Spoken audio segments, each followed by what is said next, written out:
بسم اللہ الرحمن الرحیم، السلام علیکم۔ میں ہوں سیبی کاظمی، آپ دیکھ رہے ہیں فیس بک اور یوٹیوب۔ اتوار کا دن ہے، عام طور پر چھٹی کا دن پوری دنیا میں، لیکن اس وقت پوری دنیا میں ایک ہلچل مچی ہوئی ہے۔ بریکنگ نیوز پر بریکنگ نیوز آ رہی ہیں، خبروں کے اعتبار سے بڑا اہم دن ہے، اس لیے یہ آپ کے سامنے تیسرا ویلاگ۔ ایک طرف جنگوں کا طوفان آ چکا ہے، جنگ پھیل چکی ہے، ایران کے تابڑ توڑ حملے اسرائیل کی طرف، جوابی کارروائیاں بھی ہو رہی ہیں۔ جنگ کی لپیٹ میں اب کئی اور ممالک بھی آتے ہوئے نظر آ رہے ہیں۔ قطر کو بھی اسرائیل کی دھمکی کیوں آئی؟ ایران کا جوہری پروگرام بچ گیا، اور ایران کی اب دھمکی کہ امریکہ ہم سے اب محفوظ نہیں رہے گا۔ دونوں طرف سے افواج کے اہم بیانات۔ امریکی آرمی چیف نے ان تمام ممالک کی فضائی حدود جہاں استعمال ہوئی آپریشن مڈ نائٹ ہیمر بتا دیا کون کون سے ممالک نکلے۔ ایرانی وزیر خارجہ کا روس کا ہنگامی دورہ اور روس کی طرف سے ایٹمی ہتھیاروں کی پیشکش۔ دنیا میں اس وقت خوف بھی ہے، امریکہ سمیت اسرائیل سمیت ان کے شہری غیر محفوظ ہیں، اور ڈونلڈ ٹرمپ کے مواخذے کی تحریک۔ امریکی اراکین ایران حملے پر ڈونلڈ ٹرمپ کو سرپرائز دینے لگے ہیں، نائب صدر اس میں سب سے آگے، اور اس کے ساتھ مہنگائی کا بہت بڑا طوفان، تیل کی قیمتوں میں، اسٹاک مارکیٹ میں، دنیا کی معیشت شدید ترین جھٹکوں میں۔ اور پاکستان میں بڑا اہم معاملہ خیبر پختونخوا کی اسمبلی تحلیل ہونا، فائنینشیل ایمرجنسی لگے گی، بجٹ پاس ہوگا، آئی ایم ایف کی کس کا ہے، سیاسی تناؤ میں، عدم استحکام میں خیبر پختونخوا کی عوام، کیونکہ حالات آپ کے سامنے۔ اور امریکی اخبار پولیٹیکو کا دعویٰ بھانڈا پھوڑ دیا کہ ڈونلڈ ٹرمپ نے بدھ والے دن اعلان کیا اس حملے کا۔ بدھ والے دن کیا ہوا، کون ملا، یہ آپ کو بتاتا ہوں۔ ایران کے اسرائیل پر مسلسل حملے ابھی جاری ہیں، خیبر شکن میزائل دڑا دڑ استعمال ہو رہے ہیں، ڈرون کارروائیاں، اور یہ 21ویں بڑی لہر جو اسرائیل کی تباہی کے مناظر آپ نے تل ابیب سمیت تمام بلڈنگوں سے نظر آ رہے ہیں۔ اور ایران ابھی یہ دعویٰ کر رہا ہے کہ انہوں نے اپنی پوری فوجی طاقت کا مظاہرہ نہیں کیا۔ امریکہ نے تو دیکھے اپنی طاقت کا پورا مظاہرہ کر دیا، B-2 بامبر، 125 جہاز، وہ میں آپ کو بتاتا ہوں آگے۔ اب گیند ایران کے کورٹ میں۔ ایران نے ابھی ابنائے ہرمز بند کرنے کا بھی فیصلہ نہیں کیا، انہوں نے اعلیٰ جو ان کی سلامتی کونسل اس پہ فیصلہ چھوڑا ہے، اور ممکنہ حملے کی کارروائی کے لیے اس وقت پورے امریکہ کے علاوہ مڈل ایسٹ میں بھی خوف ہے۔ ایرانی کمانڈر محمد باقور نے جو بات کی ہے کہ ابھی پاسداران انقلاب ایروسپیس پر آج کارروائیاں کریں گی، پوری رات آج بڑی ہیوی ہوگی، اور ایئرپورٹس پر آپ کو پتہ ہے 2 فائٹر جیٹس جو ایران کے اسرائیل نے ان کے جنوبی ایران میں 8 میزائل مار کے بھی نشانہ بنایا تھا۔ ایران کے ملٹری ہیڈ کوارٹر پر زمین سے زمین مار کرنے والے میزائل کی اسٹرائک بھی کی، لیکن اسرائیل کو ابھی تک یہ یقین نہیں آ رہا کہ ان کی ایران کی جوہری تنصیبات پر جو حملہ ہوا وہ کیوں ناکام ہوا۔ وہ کوشش کر رہے ہیں پوری، ایران کے جو اسلحے کے ڈیپو ان پر بھی حملے کیے جا رہے ہیں، جنوبی ایران میں تازہ ترین حملے کی اسرائیل کی جو فوجی کارروائیاں وہ نظر آ رہی ہیں۔ ان کی کوشش ہے جلدی جلدی اس جنگ کو لپیٹ لیا جائے، جو جزوی کامیابی انہیں ملی ہے فیس سیونگ کی اسے قائم رکھا جائے، اور جو 57 اسلامی ممالک ہیں ان پر ان کا فوجی طاقت اور دبدبہ قائم رہے، لیکن بدقسمتی سے دونوں ناکام ہو گئے۔ اور اس کا فائدہ کس کو ہوا؟ ایران کو۔ اس کا فائدہ کس کو ہوا؟ فلسطین کو۔ فائدہ ہوا روس کو۔ اب اسرائیل اور امریکہ آپ کو پتہ ہے دونوں ایران سے لڑ رہے ہیں، رجیم چینج آپریشن کرنا چاہ رہے تھے، اور دوسرا ایران کی ملٹری تنصیبات تباہ کرنی تھی، نیوکلیر پروگرام سے روکنے کا۔ یہ ان کا سب سے بڑا مدعا تھا، اور اس میں دونوں میں وہ بری طرح ناکام ہوئے۔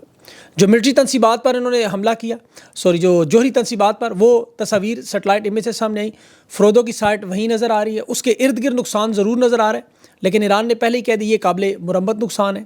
اب جہاں تک رجیم چینج کا تعلق ہے، امریکہ کو اس میں بڑی بری طرح ناکامی ہوئی۔ انہوں نے ایران کو عراق سمجھ کر، لیبیا سمجھ کر، شام سمجھ کر ماضی کی غلطی دہرائی۔ انہیں اندازہ نہیں تھا، مس کیلکولیشن ہوگی، جو اکثر رجیم چینج آپریشن میں ہوتے، جیسے عمران خان کے کیس میں آپ نے دیکھا تھا۔ یہ موجودہ حملوں کی وجہ سے ایران کا نہ صرف سیاسی نظام بچ گیا بلکہ پہلے سے زیادہ مضبوط ہو گیا۔ پہلے پھر 5-10% لوگ ایسے تھے جو موجودہ نظام پر آپ کو پتہ ہے مخالفت کرتے تھے، اسرائیل کے حملوں کی وجہ سے، ان سے نفرت کی وجہ سے، اور امریکہ کے بیچ میں شرکت کی وجہ سے اب ان کا اس سیاسی نظام پر اعتماد بڑھ گیا۔ اور پھر ایران نے جو اپنی نیوکلیئر تنصیبات بچا کر یہ جو حملوں کے جواب دیے، ان کی فوجی طاقت کا لوہا بھی مان گئی دنیا۔ انہوں نے دعویٰ کیا پرامن ہمارا پروگرام جاری رہے گا، اور اگر سپریم لیڈر پر حملے کی کوشش کی، انہوں نے کہا تو پھر ہمیں مجبور کریں گے، ہم امریکہ کو جہنم بنا دیں گے۔ یہ جو تازہ ترین ابھی آپ کو پتہ ہے حملے کے بعد ایرانی وزیر خارجہ نے پریس کانفرنس کی، انہوں نے کہا ایک تو یہ سیلف ڈیفنس کے تحت اقوام متحدہ کی چارٹر ہمیں حق دفاع کی شک دے رہی ہے کہ ہم امریکہ پر اب جوابی حملے کا حق رکھتے ہیں۔ امریکی صدر نے جو ایران سے اور اپنی قوم سے دونوں سے غداری کی، سفارتکاری کو تباہ کیا، اور یہ پہلے بھی کہا تھا یہود اور نصارہ آپس میں دوست ہے۔ اسرائیل کے فوجی ترجمان اور امریکہ تصدیق کر رہے ہیں کہ ایران پر حملے میں امریکہ اور اسرائیل کی مشترکہ کوشش تھی۔ اب اس مشترکہ کوشش کی وجہ سے ایران بھی ایک مشترکہ کوشش کرنے جا رہا ہے روس کے ساتھ۔ کل جا رہے ہیں وزیر خارجہ اس کے وہاں پیوٹن کے ساتھ ملنے، انہوں نے کہا یہ ہماری بڑی سنجیدہ گفتگو ہے، اگر امریکہ اسرائیل یہ گندا کام کرنے کو تیار ہے تو اب ہم ہر حد کراس کریں، کہ انہوں نے ہماری ریڈ لائن کراس کر دی ہے۔ ہماری جوہری تنصیبات پر جو حملہ ہوا اب ہماری باری ہے، اور دیکھا گیا کہ ایران نے جتنی دفعہ کہا اتنی دفعہ طاقت کا جواب دیا۔ اب اس نے وزیر خارجہ نے کہا کہ سفارتکاری کا کوئی راستہ نہیں ہے، اور سفارتکاری کا جو ہم سے مطالبہ کر رہے ہیں وہ بے بنیاد مطالبہ ہے، ہمارے ساتھ دھوکہ ہوا ہے۔ اور روس کے جو سرکاری ترجمان ہے اس کی طرف سے بہت بڑی سٹیٹمنٹ، وزیر خارجہ بھی، ایک تو انہوں نے امریکہ کے ساتھ سخت ناراضگی کا اظہار کیا، ڈونلڈ ٹرمپ سے بات کرنے سے انکار کیا، اور اب اس نے کہا کہ دنیا کے وہ ممالک جو ایران کو ایٹمی ہتھیار دینے پر تیار ہیں، ہماری طرف سے بھی رضامندی ہے۔ یہ بہت بڑی سٹیٹمنٹ تھی جو روس دے رہا ہے۔ اگر دیکھیں کل یہ روس جا رہے ہیں اور پھر شمالی کوریا پہلے سے آفر موجود ہے، تو پھر خطے میں جو امن کی صورتحال ہے وہ آپ کے سامنے ہی ہے، کیا حالات ہوں گے۔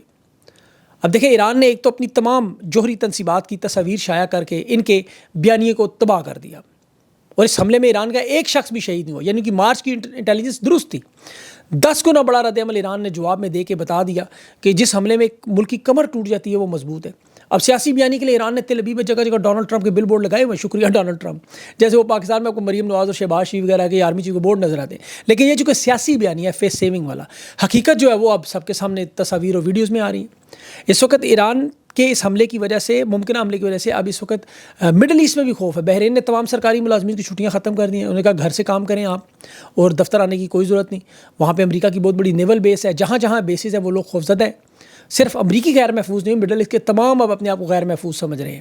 اور اس میں اب جو بڑا ایک اہم معاملہ، انتہائی اہم معاملہ، جو امریکی رپورٹ سامنے آئی، امریکہ کی آپ کو پتہ ہے بڑا ادارہ پولیٹیکو، بہت بڑا ان کا نیٹ ورک ہے، اس نے دعویٰ کیا کہ ڈونلڈ ٹرمپ نے اس حملے کی منظوری بدھ والے دن دے دی تھی، کہ 2 ہفتوں کا ٹائم ڈونلڈ ٹرمپ نے صرف دھوکہ دینے کے لیے دیا سفارتکاری کا، تاکہ وہ تیاری نہ کر سکے۔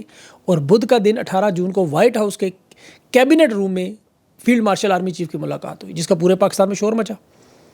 جمعرات والے دن ڈونلڈ ٹرمپ نے 2 ہفتوں کا ٹائم دیا کہ دنیا کو دھوکہ دینا ہے۔ تو اب پاکستانی آرمی چیف کی یہ جو ملاقات تھی، یہ غیر روایتی ملاقات تھی، غیر سفارتکاری کی، آپ کو دنیا میں ایک عجیب و غریب ملاقات تھی جو سٹنگ صدر سے پاکستان کی تاریخ میں پہلی بار ہوئی۔ اب وہاں ISPR کی طرف سے سٹیٹمنٹ بھی پھرائی، جس میں علاقائی سلامتی کے معاملات خاص توجہ کا مرکز تھے، خطے میں امن و استحکام، اسرائیل کی صورتحال، لیکن اس میں میڈیا بند تھا، سوالات بھی نہیں لیے گئے۔ اب دیکھیں عام طور پہ زیلنسکی کے ساتھ جو وہ آپ نے لائیو ٹی ویز پہ دیکھا، اب کیا جنگ کا فیلڈ مارشل کو پتہ تھا، انہیں اعتماد میں لیا گیا سرکاری سطح پر۔ اب سیکورٹی بیان جو ہے پاکستان کا، وہ تو میں آگے چل کے آپ کو بتاتا ہوں، لیکن یہ معاملہ اس لیے خطرناک ہے کہ امریکہ کے ایئر چیف نے جو کہا کہ 3 جوہری مراکز کو جو ہم نے نشانہ بنایا، ایک خفیہ مشن تھا، اور اس کی تفصیلات سے صرف چند لوگ آگاہ تھے۔ 2 درجن ٹاما ہاک میزائل داغے اور 125 جہازوں نے حصہ لیا۔ دیکھیں 125 جہاز کہاں سے آئے، کہاں سے اڑے، 7 B-2 طیاروں کا تو پتہ ہے سب کو، یہ 125 جہاز یعنی 118 جہاز کہاں سے اڑتے رہے۔ اب یہ معاملہ خطرناک ہو گیا ہے ایران کے لیے۔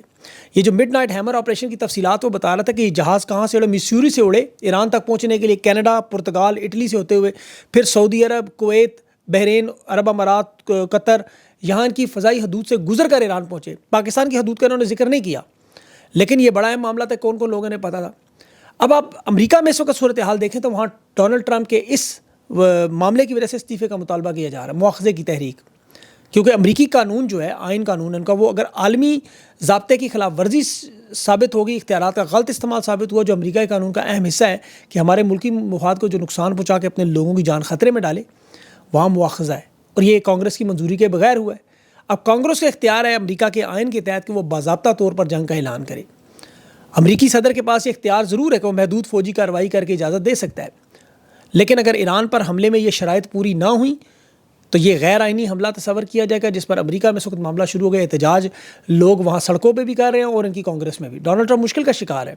ابھی امریکہ کے ڈیفنس سیکرٹری نے کہا ہے کہ یہ جنگ ہم تو رجیم چینج کے لیے نہیں کر رہے، حالانکہ اسرائیل نے پہلے دن سے یہ بات کی ہماری یہ جنگ اس رجیم چینج کے لیے۔ امریکی چیئرمین جو جوائنٹ چیف آف سٹاف، اس نے کہا یہ ایٹمی تنصیبات پر جو حملہ تھا یہ ہم نے وہاں کی حکومت پر نہیں کیا۔ تو اب جو نائب صدر JD وینس وغیرہ جو خواب بھی دیکھ رہے صدر بننے کے، وہ کہہ رہے ہیں ایران سے ہمارے بڑے زبردست تعلقات ہیں، ہمارا تو کوئی تنازع ہی نہیں ہے، ہم تو وہاں کی حکومت گرانا ہی نہیں چاہتے، یہ صرف نیوکلیئر پروگرام کی حد تک بات تھی، اور زمینی فوج نہیں بھیجیں۔ اب مطلب آپ خود ان کے اندازہ کر لیں کہ سچویشن امریکہ میں کیا ہے۔ ان کی تو ویسے خیر بات اب مانتا ہی کوئی نہیں ہے، اعتماد نہیں رہا۔ اور ان موجودہ حملوں میں دنیا میں 2 ممالک، ایک بھارت کا رد عمل بڑا عجیب آیا، نریندر مودی نے ایرانی صدر کو فون بھی کر دیا، افسوس بھی کی، تشویش بھی کی، ساتھ مذاکرات کی بات بھی، خطے میں امن کی بات۔ یہ حیران کن معاملہ اس لیے مجھے نظر آیا کہ اب حالیہ OIC کا اجلاس دیکھیں تو اس میں بھارت کو تو شامل نہیں کیا گیا تھا، وہاں پر تو سارے ہمارے مسلمان برادر ملک تھے، برادران یوسف کی طرح کے۔ وزیر خارجہ سے ایران کے ملنے سے سارے کنی کترا رہے تھے، ہاتھ نہیں ملا رہے تھے کیمرے کے سامنے۔ تو یہاں تو آپ کو پتہ ہے ہمارے طاقتور صرف پاکستانی خواتین کے لیے طاقتور ہے۔ ایرانی وزیر خارجہ کے ساتھ گلے ملتے، ہاتھوں میں ہاتھ ڈالتے، اظہار یکجہتی کرتے، جب ماضی میں ہوتا تھا، اس دفعہ نزدیک نہیں جا رہا تھا کوئی. تو بھارت کی طرف سے ڈائریکٹ ایرانی صدر کو فون کرنا، یہ بہت بڑی میرے خیال ہے بھارت نے گیم کی ہے. اس کی وجہ دیکھیں، نریندر مودی، ڈونلڈ ٹرمپ کا پیغام ملا تھا تم بھی آؤ اس میٹنگ میں، تمہیں بتائیں حملہ کریں، وہ نہیں آیا. بھارت کی اسرائیل سے بڑے مضبوط علاقے تعلقات ہیں، اور یہ حکمت عملی ان کا مضبوط سٹانس بتا رہی ہے کہ ایک طرف وہ اسرائیل سے اپنے تعلقات بھی رکھیں گے، تو دوسری طرف ایران کے ساتھ بھی مذاکرات کی دعوت دیتے رہیں گے، تاکہ وہ خطے میں ایک امن کے سفارتکار کے طور پہ. یہ عمران خان کی پالیسی آپ کو یاد ہوگا، وہ کسی کی سائڈ نہیں لیتے تھے. اور بڑے تنازعات میں، خاص طور پر اس طرح کے معاملات میں، جو مضبوط کیریکٹر لوگ ہیں یا ملک ہوتے ہیں، وہ ایسی ہی بات کرتے ہیں. یہ چھوٹے موٹے آپ کو ٹانڈی مانڈی، وہ کبھی امریکہ کیمپ میں گھس جاتے، کبھی روس کے کیمپ میں گھس گئے، کبھی چین کے کیمپ میں، کبھی عرب دنیا میں، کبھی ترکی میں، وہ تھالی کے بینگن کی طرح لڑکتے ہی رہتے ہیں، کیونکہ ان بیچاروں کی کوئی اوقات نہیں ہوتی. انہیں قرضہ چاہیے، بھیک چاہیے، امداد چاہیے. ابھی آپ شہباز شریف کی کال دیکھیں، ایران کے صدر کو فون کیا اور ایک دفعہ پھر کھڑا ہونے کا اعلان کر دیا. ایک تو مجھے ان کی سمجھ نہیں آتی، انہیں ہاتھ لگتا ہے یہ کھڑا ہو جاتے ہیں. مطلب عمران خان نے ان کا نام ویسے جو لیلا اور یہ رکھا ہے، ویسے وہ فیلڈ مارشل صاحب نے تو ڈائریکٹ کتا ہی کہہ دیا تھا کہ کتا بھی اگر وزیر اعظم ہو تو اس کو ہی سپورٹ کرنی چاہیے اگر پاکستان کے لیے. تو بہرحال انہیں کوئی سنجیدہ نہیں لیتا. ایٹمی ملک ہونے کے باوجود یہ حالت ہے. یہ دنیا کا واحد ملک تھا کہ جس نے ڈونلڈ ٹرمپ جیسے بندے کو امن کے نام کے لیے نامزد کیا. اندازہ کریں، آپ کو ایک مثال دوں، اسرائیل آپ کو پتہ ہے جس کے لیے ڈونلڈ ٹرمپ نے اپنی صدارت خطرے میں ڈالی، اپنے امریکی شہریوں کو غیر محفوظ کر دیا، اپنے ملک میں بھونچال مچا دیا، دنیا کی معیشت، اپنے ملک کی معیشت سب کچھ تباہ و برباد کرنے رسک پہ لگا دیا. اسرائیل نے ڈونلڈ ٹرمپ کو امن کے انعام کے لیے نامزد نہیں کیا. آپ اندازہ کریں، جس کی معیشت بھی مضبوط، جس کی فوجی طاقت بھی مضبوط، جس کے پاس بین الاقوامی عدالتوں میں اثر و رسوخ، جس کی یونیورسٹیوں کے بڑے بڑے پروفیسر موجود، بلکہ سابق نوبل انعام یافتہ شخصیات اسرائیل میں موجود. ان کا کوئی رکن، کوئی پارلیمنٹیرین، وزیر یا یونیورسٹی کا پروفیسر ہی اٹھ کے ڈونلڈ ٹرمپ کو نامزد کر سکتا تھا. ماضی میں ایسا ہوا ہے. اسرائیل کی جو دائیں بازو کی قیادت ہے اور لابی گروپ ہے، وہ بڑا طاقتور ہے اس معاملے میں، لیکن انہوں نے ڈونلڈ ٹرمپ کو نوبل انعام کے لیے نامزد نہیں کیا. پاکستان کے طاقتوروں نے مل جل کے ڈونلڈ ٹرمپ کے نام کو نامزد کر دیا. اور افسوس کی بات کہ ابھی جو ایران پر تازہ ترین امریکہ کا حملہ ہوا، اس میں بجائے یہ کہتے ہیں کہ ہم نوبل انعام کی نامزدگی واپس لے رہے ہیں، جو امید کی جا رہی تھی کہ کہیں گے جی یہ لیٹر حکومت پاکستان کی طرف جاری نہیں ہوا، یہ جعلی لیٹر ہے، ISPR کی پریس بریفنگ آ جائے گی یا کوئی کانفرنس آ جائے گی کہ یہ جی فیک معاملہ تھا، یہ سرکاری طور پر کوئی تعلق نہیں ہمارا. انہوں نے بجائے وہ کہنے کے، یہ اڑ گئے ہیں ضد پہ کہ اب تو ہم نے نوبل انعام ڈونلڈ ٹرمپ کو دلوا کے چھوڑنا ہے. ان کے حالات آپ کو پتہ ہے. ابھی سیکیورٹی ذرائع کے حوالے سے دعویٰ یہ کر رہے ہیں، نام نہیں لے رہے کسی کا، کہہ رہے نام، مطلب عام طور پہ تو نام آتا ہے، لیکن کہہ رہے سیکیورٹی ذرائع کہ ہم نے کوئی ملٹری بیس نہیں دی، ہم نے کوئی فضائی مدد نہیں کی، ہمارا اس میں ایران حملے میں کوئی کردار ہو سکتا نہ ہو، بالکل نہ ہو. لیکن ایران کو جو خدا نہ خواستہ کہہ رہے ہیں نقصان ہوا، تو انہوں نے کہہ دینا، اعلان کر دینا جی، وہ جس طرح وسیم بدامی کہہ رہا تھا کہ جب طاقت نہیں تھی تو پنگا کیوں لیا. اور اگر ایران نے اسرائیل کو پھڑکا دیا تو پھر یہ دعویٰ کریں گے یہ تو پاکستان کی فوج تھی، ISI کی مدد تھی، ہمارے میزائل تھے، اندرون خانہ ہم نے جنگ لڑی، ہمارا مار خور تھا. یہ تو خواجہ آصف وہ 65-71 کی طرح آپ کو بلنڈر کھول دیتا ہے، ورنہ اصل تو ان کا بیانیہ بن جاتا ہے اسی طرح. انہوں نے تو کہہ دینا، دیکھیں جی ان کی جو عسکری ٹاؤٹ ہے جی، فیلڈ مارشل کی حکمت عملی کامیاب ہوگی. ان کے صحافی موجود ہیں، انہوں نے TV پہ چیخنا چلانا ہے، چند لوگ مان بھی لیں گے بات. بہرحال اس حملے کے بعد اس وقت دنیا میں کیا سچویشن ہے؟ دیکھیں، سب سے پہلے تو معیشت جو ہے وہ سخت ترین جھٹکے کھا رہی ہے. اتوار کے دن ایران نے ابھی ابنائے ہرمز بند نہیں کیا، یہ ذرا یاد رکھیے گا. ابھی صرف بات کی ہے تو 600 پوائنٹ کی ڈو جونز میں کمی ہوگی.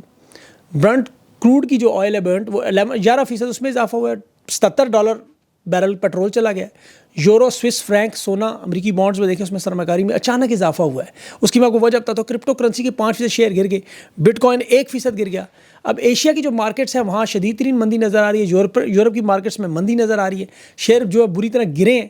مہنگائی کا جو دباؤ اب تیل کی قیمتوں سے ہوگا، کیونکہ ظاہر ہے دیکھیں پیداواری اخراجات بڑھیں گے. جو ترقی پذیر ممالک ہیں جس میں سر فہرست بدقسمتی سے پاکستان ہے. ہمارے تو حالات امپورٹ والے نہیں ہیں، وہ ایکسپورٹ والے نہیں ہیں، ہم تو امپورٹ بیس اکانومی. 40 لاکھ بیرل تیل درآمد کرتے ہیں. اب روپے پر دباؤ آنا ہے، پھر سود کی شرح کو برقرار رکھنا مشکل ہوگا، پھر زر مبادلہ کے ذخائر پر دباؤ ہوگا، ڈالر کا ریٹ کہاں سے کہاں جائے گا. اور پھر ابھی جو سرمایہ کار خوفزدہ ہو کے اپنا سرمایہ نکال رہے ہیں، بانڈ مارکیٹ پہ اس کا براہ راست اثر ہو رہا ہے اس وقت. پھر یہ جو آپ کو پتہ ہے کیونکہ کاسٹ بہت زیادہ بڑھ جائے گی، مرکزی بینک مجبور ہو کے اپنے ریٹس کم کریں گے. اور ابھی اوپیک کو بھی دیکھنا ہے کہ وہ تیل کی پیداوار کو کم کرتے ہیں، زیادہ کرتے ہیں، یہ ایسے ہی رہے گی. اگلے ہفتے آپ کو یہ جو کل کھل رہا ہے JP مورگن یا گولڈمین سیک، وہ اس کی ساری جو تفصیلات ہیں معیشت کے حوالے سے وہ آپ کو سمجھ آ جائیں گی. کیونکہ تیل کی منڈیوں میں سرمایہ کار خوفزدہ ہیں ان کہ یہ غیر یقینی صورتحال ہے. اب اس کی آپ کو جو اہم صورتحال 48 گھنٹے پاکستان میں کیوں اہم ہے؟ دیکھیں بجٹ کی منظوری ہے، 30 جون سال کا آخری دن ہے فائنینشیل ایئر، آخری دن سے پہلے بجٹ منظور کروانا ہے، چاروں صوبوں کا بجٹ پاس ہونا اہم ہے، اور وہ تبھی IMF کی شرط پوری ہونی ہے پیسوں کی۔ علی مین گنڈا پور نے 20 جون کو ابھی 2 دن پہلے اسٹیٹمنٹ دی کہ عمران خان سے ملاقات اگر نہ ہوئی، مشاورت نہ ہوئی، بجٹ پاس نہیں ہوگا۔ وہ اجلاس تحلیل کر کے 48 گھنٹوں میں اسمبلی گرا سکتے ہیں، اور ابھی تک عمران خان سے ملاقات کا کوئی امکان نظر نہیں آ رہا۔ آرٹیکل 112 کے تحت وزیر اعلیٰ اجلاس تحلیل کرنے کی درخواست کرے تو 48 گھنٹوں کے اندر حکومت گر جاتی ہے۔ پھر فائنینشیل ایمرجنسی حکومت لگا کے اگر یہ بجٹ پاس کروانے کی کوشش کرے گی، اور پاس نہ، کیونکہ پاس نہ ہو تو سرکاری شعبے کی تنخواہیں ہیں، اخراجات ہیں، صوبہ مکمل غیر فعال ہو جائے گا۔ تو بجٹ پر پھر IMF کی ہدایات بھی ہیں کہ عمران خان سے ملاقات لازمی ہے، لیکن طاقتور سے ضد اور انا سمجھ رہے ہیں۔ ان کا کہنا میں آپ کو بتا دیتا ہوں، وہ کہتے ہیں جی اڈیالہ جیل کا قیدی اتنا طاقتور کہ پاکستان کی معیشت کے فیصلے کر رہا ہے وہاں بیٹھا ہوا۔ ہم کہتے ہیں ملاقات نہیں ہوتی، ہم اس کے پنکھا بند کر دیں، بجلی بند کر دیں، اور وہ بجٹ پاس کرے گا۔ اب انہیں یہ نہیں پتا بیرونی فنڈنگ ہی نہیں آنی۔ پھر IMF نے مالی ایمرجنسی لگا کے یہ KP کی حکومت تحلیل ہوگی، اور موجودہ حالات میں آپ کو پتہ ہے اگر یہ تحلیل ہوتی ہے، سیاسی عدم استحکام آتا ہے، تو جو تحریک انصاف چلانے جا رہی ہے وہ بہت بڑا معاملہ ہو جائے گا۔ مجھے لگتا ہے ڈکٹیٹر اپنے پیروں پہ ہمیشہ کی طرح کلاڑی مار رہے ہیں۔ یہ جو زبردستی طاقت سے عروج پر آتے ہیں نا، ہر ڈکٹیٹر کی کہانی پڑھیں، ان کے حالات اسی طرح پھر نیچے گرتے بھی ہیں۔ اب دنیا کی معیشت، پاکستان کے حالات آپ دیکھ لیں، 12 کروڑ 40 لاکھ لوگ خطے غربت سے نیچے ہیں۔ ایسا کچھ ابھی جو معیشت اور طوفان آئے گا مہنگائی کا۔ ابھی آپ پنجاب کی ایک چھوٹی سی مثال آپ کو دے دوں، ویڈیو اور طرف جا رہی ہے، کرپشن کی تباہی میں آڈیٹر جنرل کی رپورٹ پڑھیں آج کی، حکومتی اخراجات میں 10 خرب، ارب نہیں 10 خرب پنجاب میں کھانچے مار دیے انہوں نے، سنگین بے ضابطگیاں، کمرشل بینکوں کے ساتھ فراڈ، اور مریم نواز نے باؤجی اور تاؤجی کو بھی پیچھے چھوڑ دیا 1 سال میں۔ اس ڈوبتے ٹائٹینک میں حصہ لے کے نکلنے، داؤ لگانے۔ اللہ تعالیٰ پاکستان پہ رحم کرے، اور یہ جو معاملات ہیں ان میں کوئی بہتری کرے، اللہ ہی کرے گا، اس کا کوئی معجزہ ہوگا۔ جس طرح کے حالات چل رہے ہیں، آپ کو انشاءاللہ اپڈیٹ ضرور کرتا رہوں گا، جو ہماری جاب ہے۔ اپنا خیال رکھیں، مجھے اجازت دیں، اللہ حافظ۔